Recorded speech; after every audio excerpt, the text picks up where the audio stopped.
10-12 দিন চুলের take care না করলে এই অবস্থাই হয়। খুবই খারাপ অবস্থা, যেহেতু ওষুধ চলছিল তো সেইভাবে কিছুই করতে পারছিলাম না। ফাইনালি ওষুধ কাটার পর হেয়ার ওয়াশ করলাম অ্যান্ড একটু ভালো লাগছিল। মাকেও একটু চুলটা আশ্রয় দিচ্ছিলাম আর আমি তোমাদেরকে এখানে দেখাচ্ছিলাম যে আমার ইম্পালস কফিটা পুরোপুরি শেষ হয়ে গেছে। আমার ফেভারেট কফি ছিল and it smells divine. And coffee করতে করতে আমি মানে ভুলেই গেছিলাম যে আমাকে কোকোনাট ওয়াটারটা খেতে হবে, তো ফটাফট ওটাও বানিয়ে নিলাম। আর যেহেতু আমার কফিটা শেষ হয়ে গেছে বলে তো খুব একটা ভালো হয়নি, মানে অ্যাভারেজ হয়েছিল কফিটা আমার।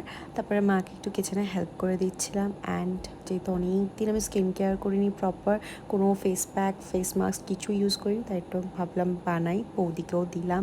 অ্যান্ড তারপরে লাঞ্চ করে নিলাম। লাঞ্চে তো অ্যাজ ইউজুয়াল আমাদের নিরামিষই চলছে। তারপরে ইভিনিং একটু ওয়ার্কআউট করে নিলাম অ্যান্ড আমার আপার লিপসের অবস্থা খুব খারাপ ছিল, তাই ভাবলাম একটু পাশে যে পার্লারটা রয়েছে ওখানে গিয়ে একটু আপার লিপস করে আসি। সো এইটুকু আজকের জন্য, দেখা হচ্ছে খুব তাড়াতাড়ি অন্য একটা ভিডিও।